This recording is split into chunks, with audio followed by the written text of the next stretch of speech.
So, good evening. Tonight I have a different topic, and the topic at hand is the window lifter or window regulator, as some people call it.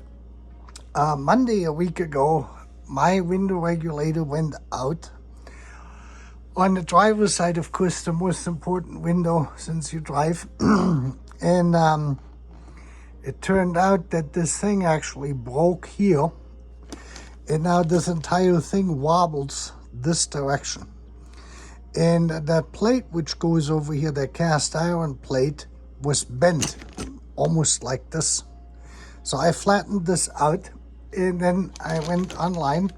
I got it temporarily fixed so I have a window. And every time the window closes now, it makes a huge knack noise because this thing here goes, when it goes all the way up, I believe is this direction here, it hits this and it makes just a bombastic noise. So for me, the big question was, what should I buy?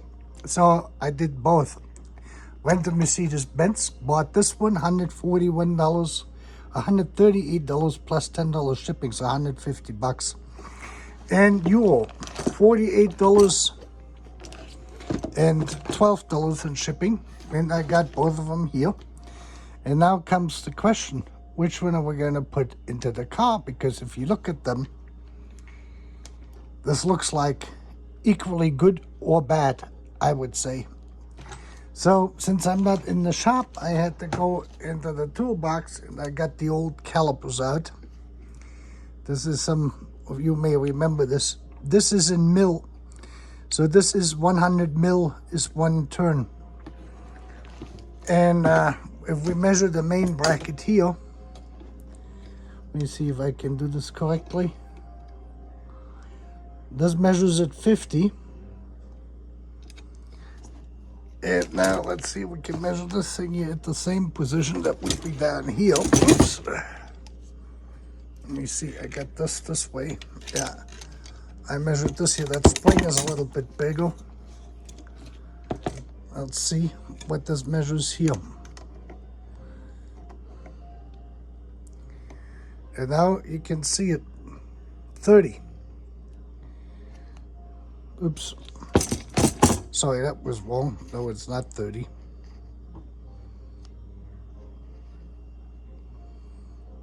Now we got it at 0. Yeah. All right, let's do this again. It's a little bit tricky, even with two hands. Yeah. So this is 45. We're back at 0. And this here is 50. So they're almost identical. You can say it's probably the same gauge. And the question now arises, if you look at the parts here, this here is what I have in my car. And this is the one I have in my car. Also broke out here. This part broke out, and that is the top part. And the stuff is razor sharp. Oops. It broke out. Let me see, how does that thing sit in there? It looks quite different when it comes out of the car. This sits in here like this. This sits in here like this, and it guides itself through. The motor is up. This way is the position I believe it sits in, or this way. And one of these screws here went out on me. And on the bottom, the thing, because that is broke on this part here, it's sheared through from the motor action. This whole thing twists now in this direction when the window closes. The motor just pulls this whole thing apart like this. And this has ripped out nearly that screw on the bottom hole in the door itself, which means that normal hole size, which is a little bit bigger than this here, is now almost double in size. So I have to actually fix my door as a result out of this. This is how poor this stuff is. And now comes the question, which part is better or worse? The Euro part, which is basically the same metal and everything else. The regulator I have in there right now is a Bros, which is this here, the same manufacturer who made this part here. You can see this right here, Bros, and you have the Mercedes-Benz stamp on there. And Bros has also an aftermarket one without the star, and this is what I suspect I have in there. I will make another video of those when I get the old regulator or lifter out, so I can show this to you. I'm really flabbergasted by this. As you can see, is this part here from Mercedes-Benz I got was manufactured July 19th, 2018 in Germany. It was made in Germany. And this part is as equal, as good or as bad as the Euro part, which was probably made, you know, in somewhere in Asia. You can see here it says Euro parts on it. Yep. And really there's no big difference as to the size, to the material, or to the fabrication quality in this. The plastic on these here might be somewhat better, but this could be an optical illusion as well. So this is where this is at. This part here where the motor mounts to used to be cast iron. It was by far more sturdy than this stuff here, which is basically just stamped metal. And at 50 mil, that would be an 18 gauge, probably galvanized, what that looks like it. Galvanized steel, mild steel, what they used for the stuff. It is really, I mean, the spring action here is as good or as bad. See this? Whoops, let me see this. I got one too far. Yep. See this, there's hardly any spring action on this one here. And this is the Mercedes part. So this is where, this is made in 2018, so this is pre-Corona. And this one here, the Euro, is a little bit of a better spring, but I'm telling you, this is probably equally, I don't know. Well, I'm going to put the Mercedes one in there and see how that works. And I'm going to keep the Euro as an emergency fail-safe in this. But you can see, oops, you can see, even though I still can't get over this, this is $150. You know, I mean, in general, all of this metal has the same thickness. I don't think that this metal here is any better or worse than the metal Euro is using, and vice versa. Their riveting here is actually a weld on the Mercedes-Benz one. You can take a guess which one is going to last longer. You have 3 weld spots in here, and they did this here on the Euro. See this? 2 rivets, and the rest welded. So they rivet and welded it.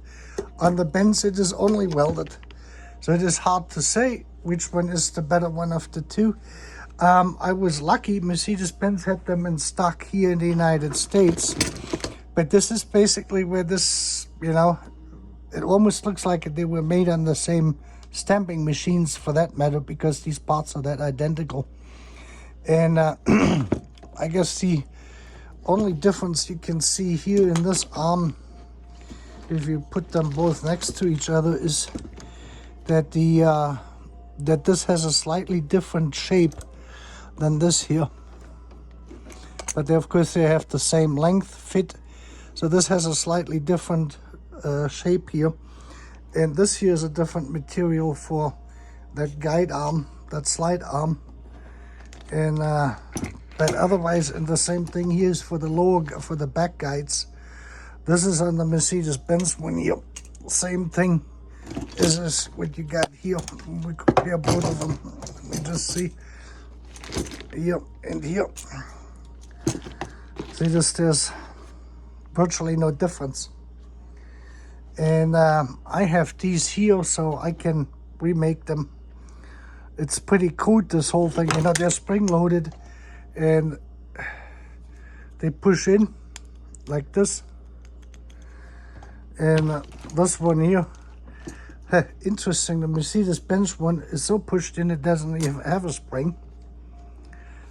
And this one doesn't have a spring either.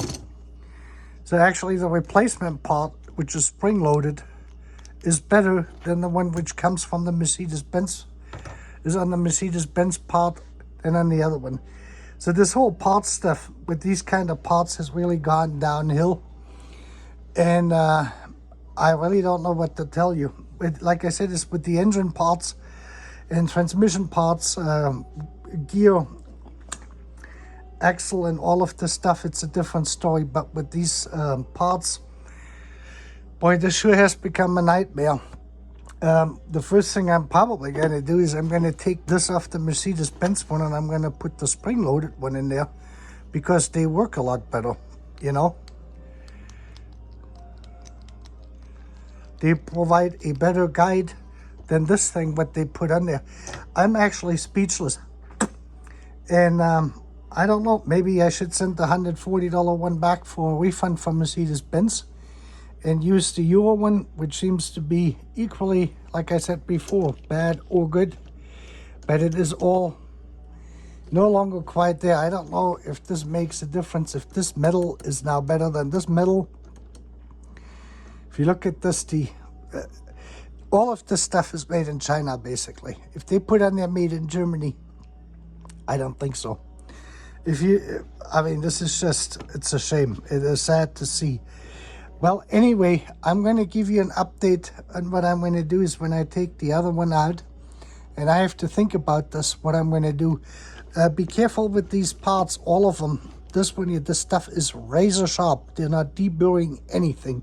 They're not wasting a minute on this. This is actually better deburred here, the Euro part, than this part here. This is the one I just cut myself on. And the Mercedes-Benz one. And I would say these parts are probably fabricated in China and they assemble that in Germany. That's more like what that looks like it. But boy, this is an uphill battle to keep these cars going in a decent shape. And with that, you have a great night.